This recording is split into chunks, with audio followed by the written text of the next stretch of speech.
College is supposed to be a time of discovery and newly found freedom, but for a group of young students, it became nothing short of a nightmare. This is the story of how one man infiltrated their lives and used insidious manipulation to strip them of their money, freedom, families, and even their very identities. We will break down the details of the psychological tactics used to exert control, gain power, and create a cult of unsuspecting students, as well as how the whole thing came crashing down. This is going to be a long one, so grab a snack, get comfortable, and get ready to hear a wild story. Lawrence Greco, who is later known by the name Lawrence or Larry Ray, was born in 1959 in Bay Ridge, New York. He grew up in Brooklyn and New Jersey for most of his life before going off to serve in the Air Force after graduating high school. This venture didn't last long, though, as he was dishonorably discharged after only 19 days. By the early 1990s, Larry founded a commercial insurance brokerage firm which helped insure customers for construction projects and things like that. He would spend his free time at the local bars and restaurants chatting up anybody who piqued his interest and becoming fast friends. This is how he ended up meeting a plethora of gangsters and politicians alike. Through this, he met Joseph Polito, a known mobster and member of the Gambino crime family. Joseph's company, U.S. Bridge of New York, was working on a big project, and Larry helped him get insurance for the company. From there, Larry grew his connections and began working with a plethora of known mobsters around the area. He involved himself in various schemes to try and make as much money as quickly as possible, no matter who he had to hurt in the process. Through that, he was able to center himself in the middle of local politics, making himself some powerful friends. One of those friends was Bernard Carrick, a New York City police detective who was later promoted to police commissioner. It was known that the two men would work out together and often rode motorcycles around the city. Eventually, Larry and Bernard grew to trust each other enough that Bernard helped Larry land another job working with a company that had no ties to organized crime in the city.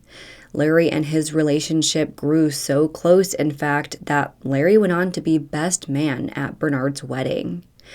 By the mid-1990s, though, Larry started to believe that his ties with the mob were going to get him killed. He worked with Bernard to get him into contact with the FBI, where he then started working as an informant. This ended up exposing himself and his co-conspirators to a scheme they had been involved in for years. As that investigation continued by the late 90s, Larry connected Bernard to a construction company ran by one of his mob friends. The men worked up a deal where the company completed over $200,000 worth of illegal renovations to his Bronx apartment at almost no cost to Bernard. The federal government eventually discovered the arrangement, and when they did, Larry agreed to cooperate with the investigation against Bernard, one of his best friends. In the end, Larry helped the feds arrest Bernard in relation to multiple federal charges, which landed him 3 years in jail, and of course, cost him his job as police commissioner. After that, by March of 2000, Larry and 18 others were charged with their involvement in a federal racketeering and stock fraud. He had been helping mobsters push pump-and-dump stocks, making them upwards of $40 million by cheating their investors out of their hard-earned money. Think Wolf of Wall Street. He was also caught paying a $100,000 bribe to a bond brokerage firm to help get one of his mobster friends a contract. By 2003, he pleaded guilty to charges of conspiracy to commit security fraud and was sentenced to 9 months of home confinement and 5 years of probation. Through all of this, Larry was married to his wife, Teresa Ray, with whom he had 2 daughters, Talia and Ava Ray. However, by 2004, Teresa filed for divorce, stating that Ray was manipulative, cunning, and controlling. She said he was physically and emotionally abusive, yet he always found a way to get everyone on his side, including his daughters. So, once Teresa filed for divorce, a long, drawn-out custody battle ensued. It was decided that the girl would split their time between each parent. But this agreement wouldn't come easy to Larry. By 2005, he was charged with interference with child custody after he refused to bring his daughter Talia over to a relative on her mom's side for a visit. When he was initially arrested for these charges, Talia became extremely upset and blamed police corruption on his arrest. She didn't want to be with her mother. She preferred to be with Larry, so she felt that he didn't do anything wrong by refusing to hand her over. Even so, by 2010, Larry ended up pleading guilty to his charges and was sentenced to spend 6 months in Northern State Prison in New Jersey. So, that is a very summarized version of Larry Ray's early life. The biggest things you need to take away from that is that 1, Larry wasn't a stranger to bending the rules and using others for his own benefit. 2, he was very good at making friends in positions of power, but was also willing to flip on anyone when it benefited him. 3, he was a master at manipulating people, getting people on his side, and then turning them against others who questioned him. And 4, he often presented himself as a victim who was being controlled and punished by a system that was conspiring against him. It was said that even the most trained psychologist who examined him could be tricked by his charm and charisma. He knew how to work people, and he used this skill to his advantage all throughout his life. By September of 2010, when he was released from prison, then 50-year-old Lawrence decided that his best option was to move into a dorm apartment with his then 20-year-old daughter and her many roommates. Talia Ray was beginning her sophomore year at Sarah Lawrence College in Bronxville, New York. She lived in an on-campus apartment called Slonim Woods with 7 other male and female roommates. Those who knew Talia said that she had a close bond with her dad.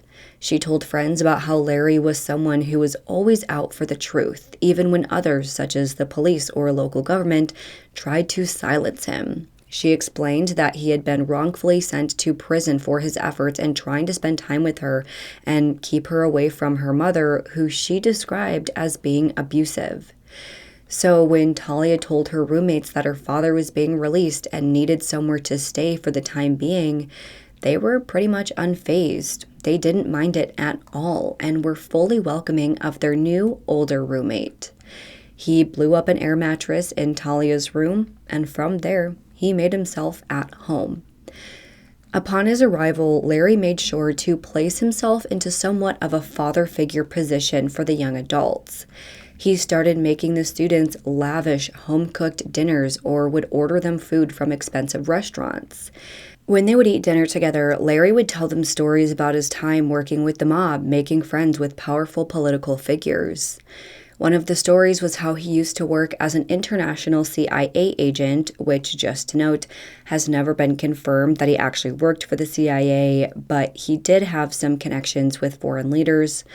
Regardless, he always told stories about his crazy adventures during his time as an agent. He also talked about how he was in the Marine Corps, which again isn't true, but he made sure to instill the values he learned as a Marine in those college students. Larry always made sure to keep the place clean and tidy, even cleaning up after the messy roommates who left their stuff all over the place. He would often join the groups in their hangouts, captivating them with stories about the universe or debates on concepts like truth and justice. Throughout his time in the house, Larry picked up on the vibe that many of the students carried. They were young adults, all struggling to find their places in the world. College is a time of self-discovery, finding one's own path and working to better oneself. It's your first time being an independent adult, making your own choices without input from a more experienced adult, such as your parents. It comes with a lot of ups and downs and new challenges that can make you question your own self-worth. So it's no surprise that most of Talia's roommates were struggling with their mental health in one way or another. 2 of them were struggling with depression. One of the girls, Isabella, was going through a really bad breakup when Larry moved in. One of the boys was questioning his own sexuality. Truly, college is a young person's first time on their own after spending their whole lives being guided by adults. It's kind of freeing, but it's also scary. So when Larry came in and offered to help these students through their problems, they were more than willing to accept his help. Again, he was almost like a father figure to them. Larry told the students that he had dealt with his own share of struggles in life. He had been through the ringer and back, and he always knew ways to get through it. He knew strategies to improve self-discipline, how to control your own thoughts in a positive, healthy way. He knew all these therapeutic techniques that could help just about anyone who is battling through mental health problems. For the months that followed, life continued on with Larry, and things seemed to be going very well. By December of that year, 2020, it was time for winter break. Again, the students all lived in campus housing, which meant that they needed to be out during the break. Most of the roommates went home to their families, but Isabella stayed with Larry, Talia, and Talia's then boyfriend in a one-bedroom apartment they were renting out from an old friend of Larry's. Their arrangement was that Talia and her man slept in the living room while Larry and Isabella shared the bedroom. But according to Talia's boyfriend, as time went on living with Larry, he realized that he was just trying to control everyone and everything. Larry decided what and when they ate, when they could go out, and when they could go to bed. I imagine in a tiny apartment like that, Larry could make it hard to go to bed in the living room if he refused to leave or if he refused to go into his own room. He probably made it hard for them to go out just being there and maybe talking to them or trying to convince them not to. According to Talia's boyfriend, it even got to the point that Larry told him to stop taking his prescribed antipsychotic medication. He said that he could help with his mental health issues without the need for meds. But the boyfriend saw right through him and was quickly sick of those behaviors. So as soon as winter break ended, Talia's boyfriend broke up with her and moved on in his life. The following year, early 2011, at the start of the spring semester, Talia, Larry, and Isabella all moved back into that Slonim Woods apartment on campus. By that point, Larry started spending most nights in Isabella's room instead of with his daughter. The family dinners and house get-togethers continued, but as time passed, most people in that home started to feel like these get-togethers were becoming more mandatory, like they felt obligated to go, and that Larry would become upset if anyone chose not to spend time with the group. One of the roommates, Claudia, though, she became intrigued with Larry and his stories. She felt that he had a good head on his shoulders, and since she had gone through a lot in her past, she felt that Larry may be just the person who could understand her and help her through her trauma. So she started meeting with Larry one-on-one for mental health sessions. Through these sessions, Larry told Claudia that she may be schizophrenic, but he knows how to help her. He also got Claudia to follow him on a strict diet and exercise regimen, saying that she needed to live a healthier lifestyle. In reality, Claudia just became obsessed with her self-image and wanted to lose weight. But no matter what she was struggling with, Larry was there to help her. Another roommate, Daniel, also started to feel more connected with Larry throughout his time living with him. He felt that his own relationship with his girlfriend was crumbling and was even questioning his sexuality. So he decided to meet up with Larry to talk things through. At first, Daniel was very skeptical. It was more of a last-ditch effort to try and see what Larry was all about. He really didn't think that Larry could offer him anything special. But after spending hours upon hours talking, Daniel felt that Larry truly saw him. Larry offered straightforward advice, which, no matter how brutally honest it felt, it was refreshing for Daniel. He felt directionless at times, so talking to Larry felt validating and empowering. He felt like Larry helped him gain so much clarity on life. By the time the spring semester came to an end, once again, it was time for the students to move out of the campus apartment. That year, Larry ended up gathering 5 of the students to live with him in a nearby apartment on the Upper East Side in Manhattan. Talia, Daniel, Claudia, Isabella, and Santos. Santos was originally another boyfriend of Talia's, but after getting to know Larry, he thought that he was a cool guy. He was a hero in Talia's eyes, so Santos really started to look up to him. The summer months living in the apartment were similar to the campus house, but it got more intense as time passed. The students noticed that Larry had multiple sources of income, and he always had a lot of cash on him. He also grew more and more generous with said money. He started taking them out to high-end restaurants, letting them order whatever they wanted. They would then be driven home in a limo he ordered. He often bought the students expensive gifts like high-end clothing or shoes. But with those extravagant gifts and generous dinners came the group interrogations. Larry would often choose one of the students and make accusations against them, including saying that they damaged his property if they scratched a pan or broke a plate, all the way up to accusing them of breaking appliances in the apartment. He would say that they stole something from him, or even that they tried poisoning him or the other roommates. Once, one of the roommates brought home takeout food that had gotten cold, and that was absolutely unacceptable to Larry. When making these accusations, it would be in a group setting where he would single out one person and subject them to countless hours of intense questioning. He would often get one or more of the roommates to participate in these interrogations, often using physical and verbal tactics. For example, he would keep them awake for all hours of the night, forcing them to continue answering questions until they reached a breakthrough or made a confession. He always tried to find a way to get them to admit to what they did and somehow connect it to childhood or past trauma. They broke the plate because of how they were abused by their father.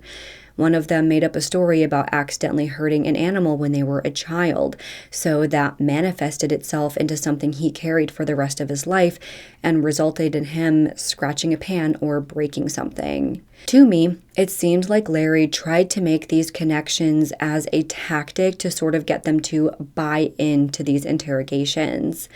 If he just sat someone down and berated them for hours and hours and tried getting the roommates in on it, it would just seem abusive. But if they came to some grand realization at the end and made some sort of psychological breakthrough, it almost felt cathartic for the young adults. They had to suffer hours of pain, but in the end, they came out feeling relieved. Not only that the questioning was over, but that they now had a better understanding of themselves. Self-improvement isn't made within your comfort zone after all.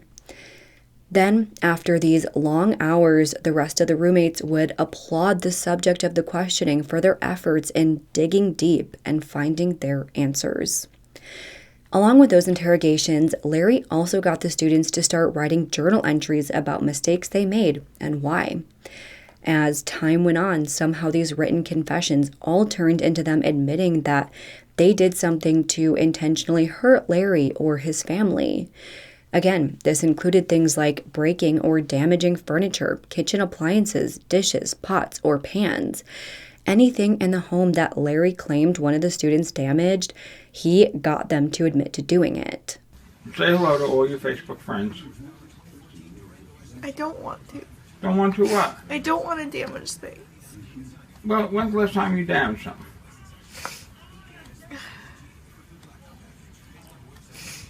I don't look like the day before yesterday. Well, today, because I didn't tell you about the sites the whole time.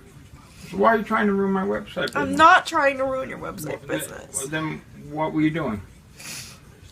I was damaging it by not telling you and doing what you asked me explicitly not to do. And so that's not ruining it? I was not trying to. But if you're trying to damage it and do, then aren't you doing that? Yes. So you're just a liar? Everybody out there in Facebook land, do you know Claudia as a truthful person or a liar? Well, Claudia, what do you think? Look at you, how you feel sorry for yourself. Look, you did something wrong. You know what's shocking, astounding, and disgusting? You do something wrong to someone else. You victimize somebody, and then you sit there and cry for yourself. I didn't want to. But do you realize what you're doing? She's not even hearing this. Do you believe this? No. Is? No, I don't believe that. Look at her hiding like a coward. I didn't want to. Then who did it? The ghost? I did it. So does that make sense? You did. I asked you explicitly not to do something. I emphasized it. I said it would be problematic. You went ahead and did it anyway. Is that correct? Yes. He would then keep itemized lists of everything each person was responsible for damaging, along with what each item costs. Larry would, of course, expect them to pay for the damage, but given that they were college students with no money, they often couldn't afford to pay him what they owed. For example, one of the students, Santos, was accused of breaking or stealing over 50 items ranging from things as simple as painting tape, which was around $8 according to the ledger, to their gas range costing over $6,000. At one point, Santos apparently racked up a tab of over $47,000 that he owed Larry. Again, even if Santos knew deep down that he didn't do anything wrong, that he didn't break the gas range, he didn't steal anything, Larry would convince him that he did. Either that, or he would straight up threaten them. Whatever tactics he used, he would always get a written or videotaped confession out of whoever he was accusing of wrongdoing. With that huge tab Santos apparently owed, he got so afraid of what would happen if he didn't pay Larry that he actually told his parents to pay him the thousands of dollars over the course of 3 years. Others resorted to using their parents' credit cards, often putting their parents into financial ruin over it. Sometimes they would do favors to pay him back. Sometimes they were sexual favors. Sometimes they would do manual labor to pay their debts. With all of this, these students were constantly subjected to Larry's teachings, and although they often felt uncomfortable or strange, they started to accept that this is how you grow. This is how you work through your problems and become a better person.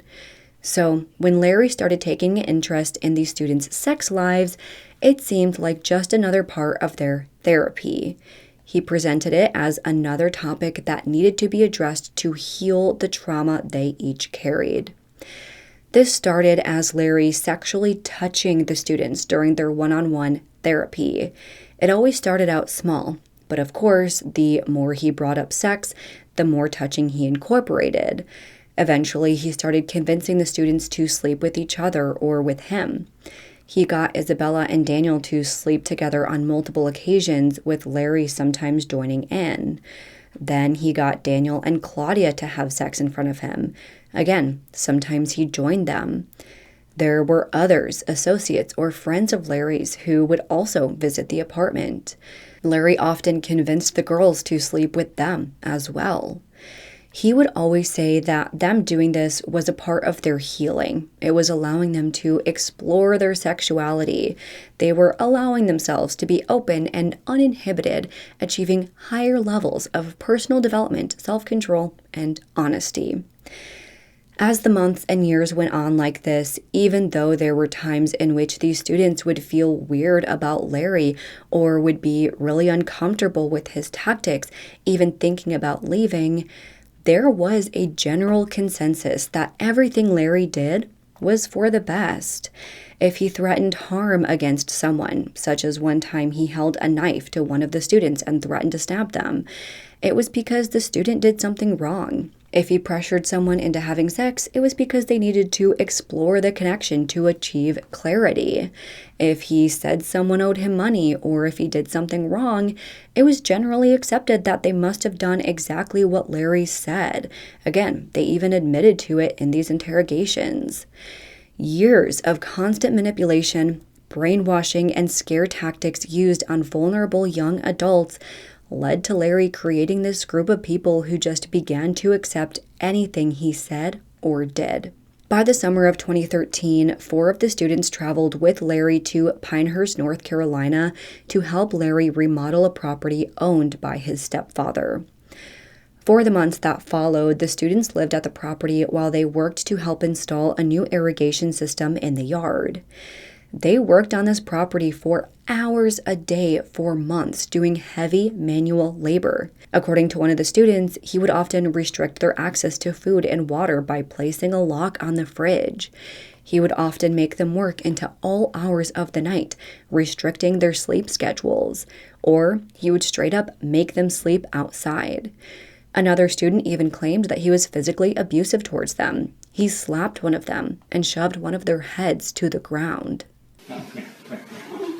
Listen. You gotta sit down on the floor. Alicia, lay down. After surviving long, intense hours working at this home, all without pay, the students finally got to return home.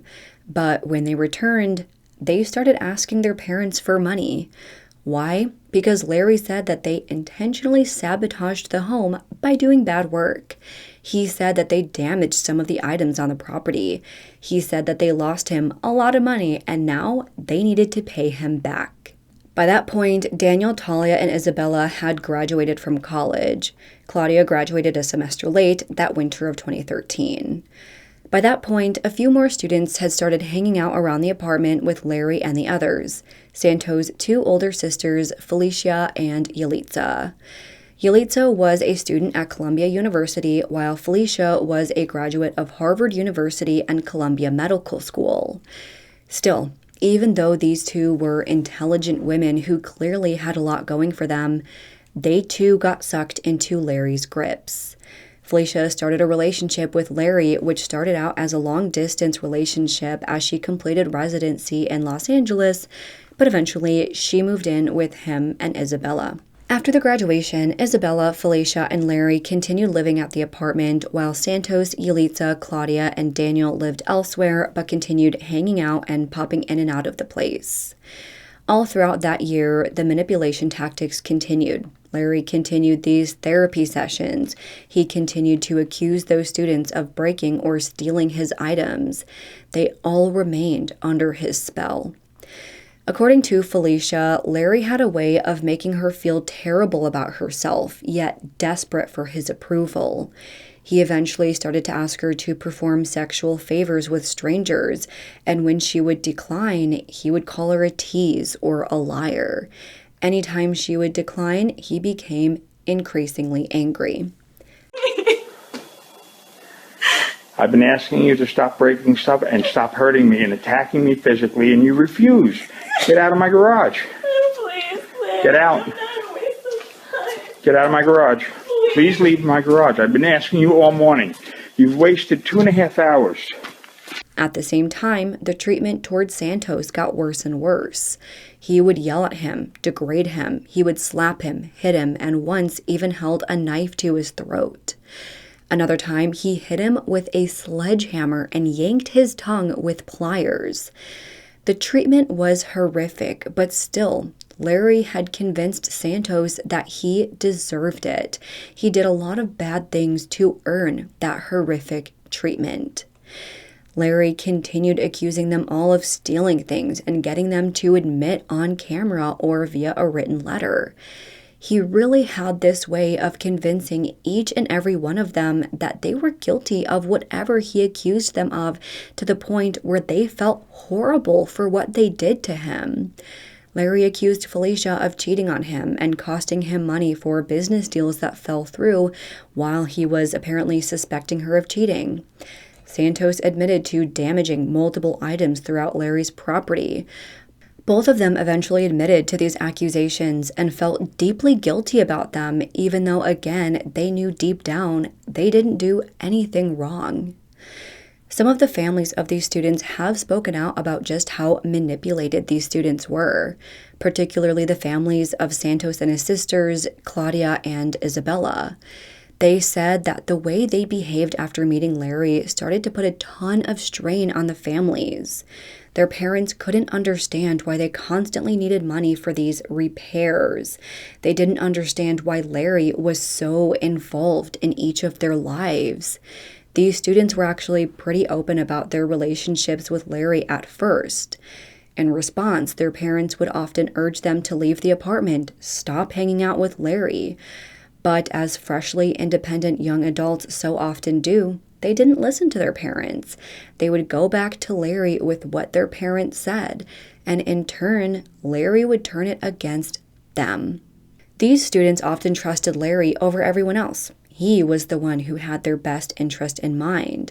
He had them believing that their parents were out to get them or were leaving them high and dry.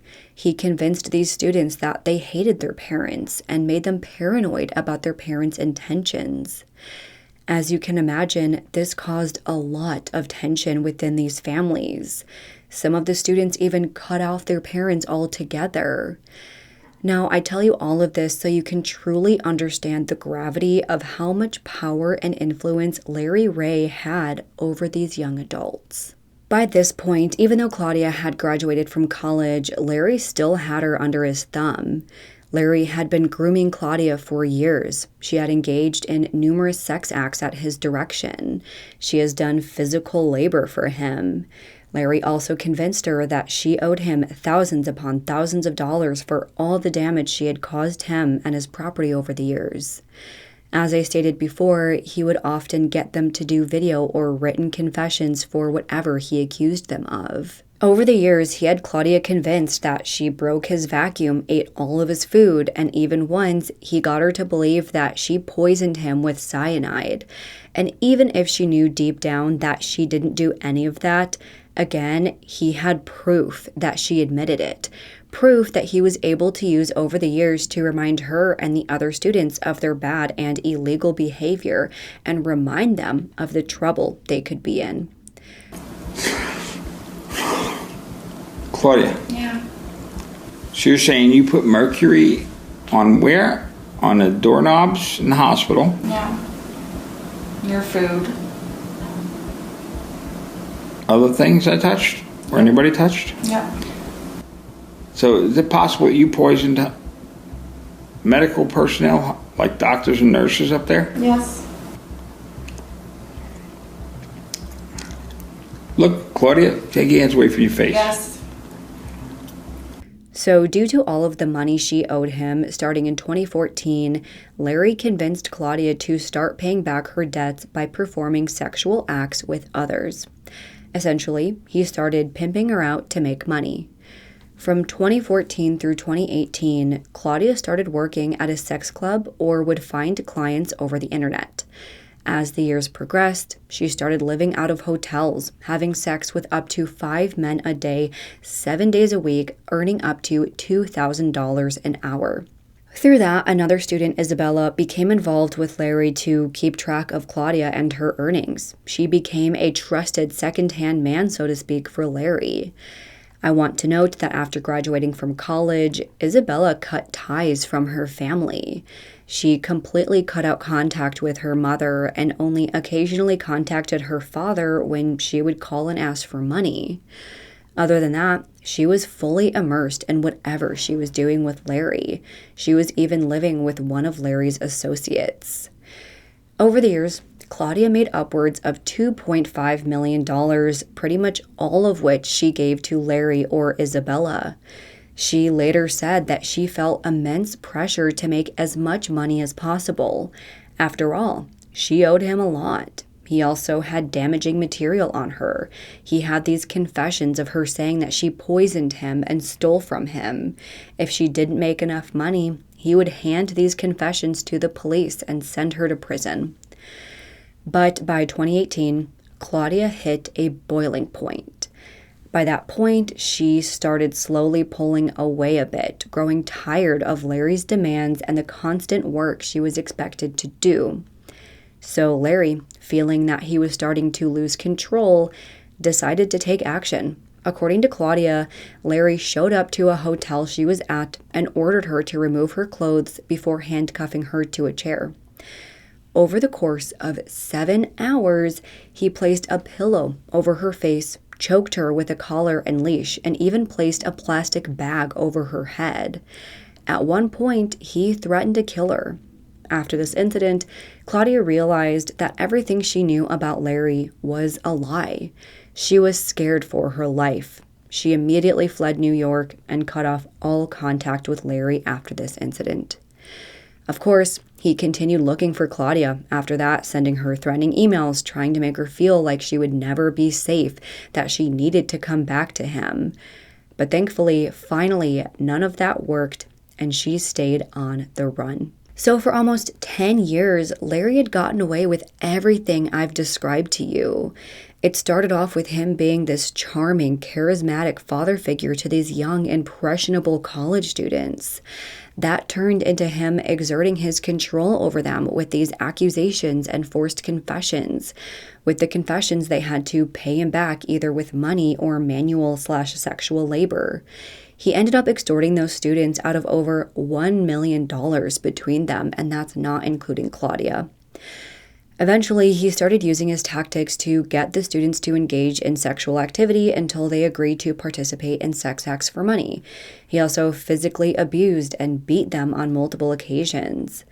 All of these different tactics were used over the course, again, of almost 10 years, completely unchecked until April of 2019. At that time, a New York Times Magazine article about Larry was published. This was a very long, detailed expose that outlined everything he did to those students for almost a decade. I'm not sure which students directly participated in the article or how they really brought this to their attention, but we do know that several of them, including Daniel, Santos, and Claudia, all gave detailed accounts of what they and the other students went through.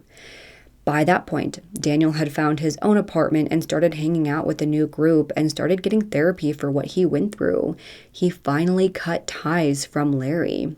Santos and Claudia were under his spell for a few years longer than Daniel, but ultimately they too cut ties with him and were ready to expose him for what he was, an abuser.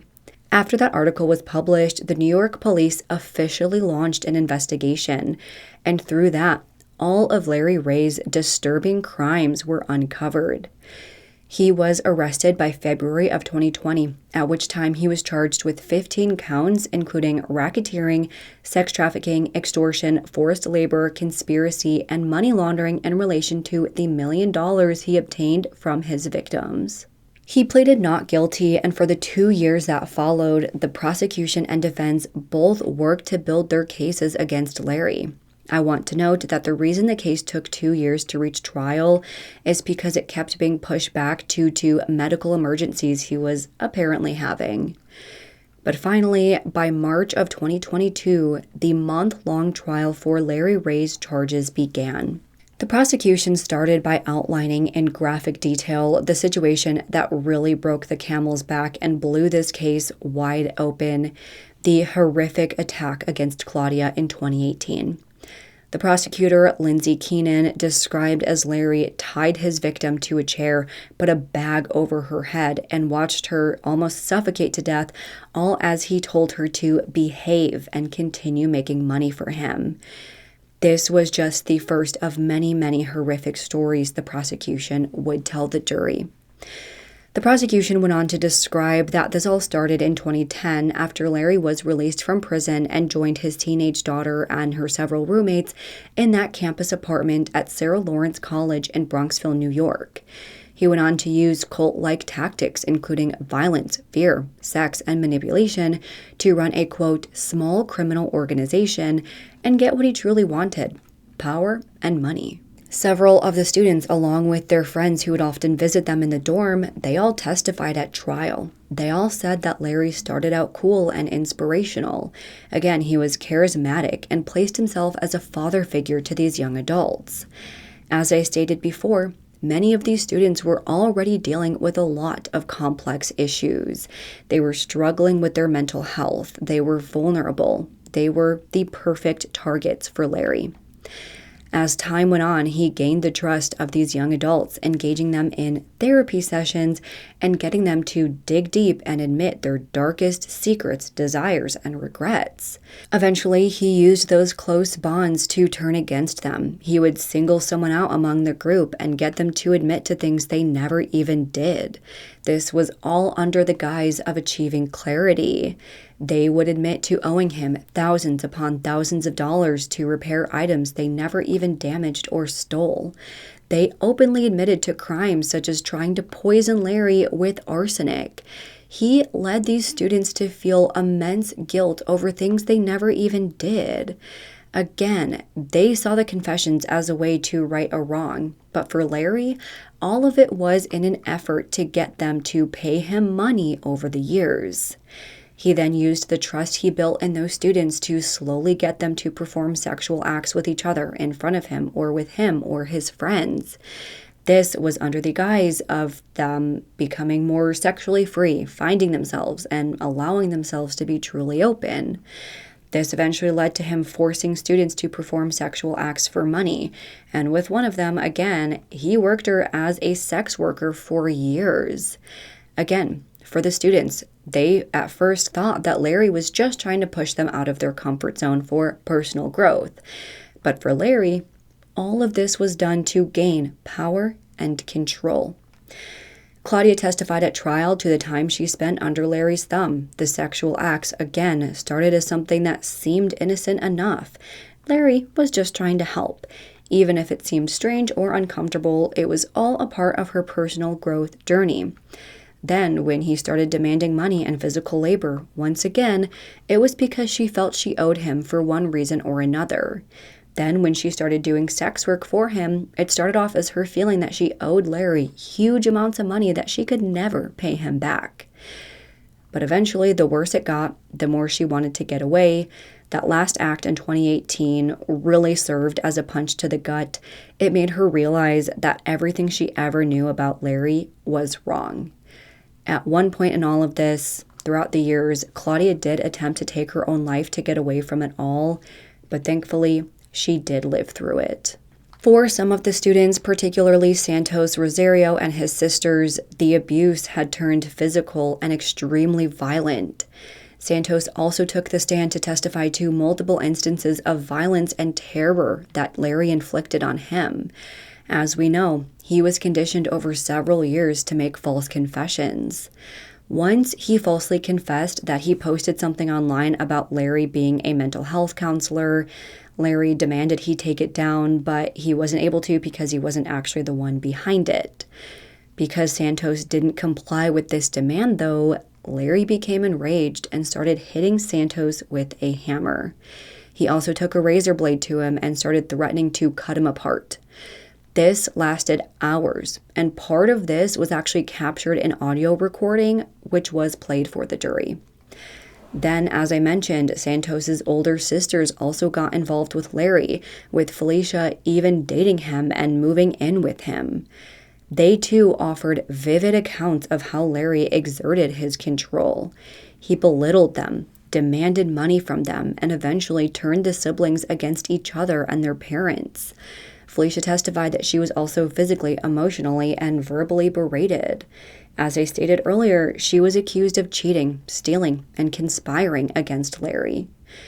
Over the years, the manipulation and abuse got so bad that she too tried taking her own life by trying to overdose on sleeping pills. Once again, thankfully, she did survive her attempt. And again, as I stated earlier, the Rosarios ended up paying Larry thousands of dollars that he convinced them he was owed. Their parents ended up giving them over $100,000, completely draining their bank accounts so that they could pay Larry back whatever they owed him. The prosecution showed the jury multiple of those video confessions Larry coerced the students into making. The jury were also shown numerous audio recordings of Larry physically or verbally berating them. They were shown multiple explicit images Larry took of the students as a part of his blackmail towards them. If they ever spoke up, he would expose the pictures and confessions. They also found articles on Larry's hard drive, including one titled Cult Membership, What Factors Contribute to Joining or Leaving, and another called Mind Control, The Ultimate Terror. They also uncovered ledgers that showed how Larry forced women into sex work and showed multiple bank accounts where he would deposit the money. Through weeks of testimony, the prosecution outlined the years of manipulation and brainwashing Larry inflicted on these students to gain money, power, and control. They closed by saying that while these students descended into self-hatred, self-harm, and suicidal attempts under his coercive control, Larry took great pleasure in their pain and enjoyed watching the suffering. On the other hand, the defense argued that Larry just got caught up in a group delusion created by his daughter's friends and roommates. He said that these young people did suffer from mental illness, but that they embellished Larry's stories about his time in the CIA and with powerful political figures, also that they could create a fantastic conspiracy targeting Larry. They basically said that Talia and her friends all came up with these elaborate stories just to get Larry in trouble. He called their credibility into question, turning those coerced confessions on these students, showing that they were clearly capable of lying. The defense presented a very brief case, focusing mostly on how the students were the ones to create these fantastical stories about Larry, making him out to be much worse than he truly was. The defense closed by saying, "You don't have to like Larry, but it doesn't mean he committed any federal crimes." After the month-long trial, both sides made their closing arguments and the jury was sent for deliberation. After only 4 hours of deliberation, they came back with their decision. They ended up finding Lawrence Ray guilty on all 15 counts, including racketeering, forced labor, money laundering, sex trafficking, and extortion. For this, by January of 2023, Larry was sentenced to 60 years behind bars. Now, I want to mention that throughout Larry's arrest and trial, Isabella Pollock was also charged with being Larry's co-conspirator in sex trafficking and extortion. At first, Isabella was thought to just be an innocent victim in all of this, just like the other students. But it didn't stay that way. After graduating college, she followed Larry, and as I stated earlier, she became his trusted lieutenant, helping in his crimes. She ran many of his accounts and doled out some of the discipline against Claudia and others. During her time as a roommate, she even started helping him with coerced confessions, grabbing weapons for Larry to use as threats. She was even there when Larry showed up to Claudia's hotel room, tied her up, and tortured her for hours in 2018. She watched and sometimes even participated in the abuse. Her family went on to argue that she only did these things because she too was a victim of his manipulation. She was completely brainwashed, had cut her family off, and was completely under his spell. But the prosecution felt that her actions went beyond what an innocent victim can claim was just coercion. She was held in a privileged position compared to the others. She was allowed to stay in swanky hotels. She got expensive clothing and makeup. She seemed to have willingly participated in all of this throughout the years. In the end, Isabella did not face trial for her charges. Instead, she agreed to plead guilty to conspiracy to commit money laundering. She was ultimately sentenced to 4.5 years in prison for her charges. At her sentencing hearing, she was seen crying and apologizing for her role in abusing her own friends. In the end, many of these students mentioned throughout the case have been left with immeasurable trauma. Many of the students made more than one attempt at their own lives. They cut off their own families and had tried to reconnect with them after all of this happened. A few of them found themselves looking for answers in cult survivor support groups. Of course, most, if not all of them, are in therapy to work through what they endured. As far as I could find, Talia stuck with her dad throughout all of this. She still sees him as a man who has been wronged by the system and those in power, despite seeing firsthand the abuse and manipulation he has exerted over her own friends and acquaintances. In the end, all we can do is hope that the students found peace in the verdict. I sincerely hope that they've all been able to reconnect with their loved ones and are working through everything in therapy and can come out the other side okay. I don't doubt that Larry is continuing in his ways, trying to manipulate those around him to get what he wants. But now he's doing so from behind bars, where I'm sure he has some people under his thumb. But at least these victims who suffered for 10 plus years are finally free from his reign of terror. Of course, with this case, I know there will be so many differing opinions. A lot of online commenters that I've already seen have talked about how the students had their own free will. They were old enough to make their own decisions, and Larry shouldn't have been held accountable for that. while others who understand manipulation and these cult-like tactics say that Larry is 100% responsible for the terror he inflicted on the students. And let me just say, no one is too old to be used and manipulated. We see it all the time, from lost young adults looking for purpose to middle-aged parents with established families and children. The tactics Larry used are proven psychological manipulation tactics that are used specifically to draw people in and keep them under control. So when speaking on the victims in this case, let's give them some grace and understanding that it can happen to anyone. Even someone who's smart enough to go through medical school can be manipulated and used. And I, for one, am glad that Larry was finally held accountable and is paying for his actions. But that is where the case comes to a close, and now I want to hear from you all. What do you think of the case overall? What do you think of the tactics Larry used? Do you think he was rightfully convicted? What about Isabella? Was she just a victim in this, or were they right to charge her as well? And what do you think about what Larry's daughter had to say after all of this? Let's discuss this and any other thoughts you have in the comments below. If you liked this video, please make sure to go ahead and give this video a thumbs up and subscribe to my channel. I put out new true crime and mystery videos every single week. Don't forget to turn the notification bell on so you don't miss out on any of my future videos. Make sure to follow me on Twitter, Instagram, Facebook, TikTok, and Spotify. All will be linked down below. And if you have any case suggestions, please make sure to fill out the Google form, which is also listed down below. With that, I hope you guys have an amazing week. Stay safe, stay healthy, and I hope to see you next time. Bye.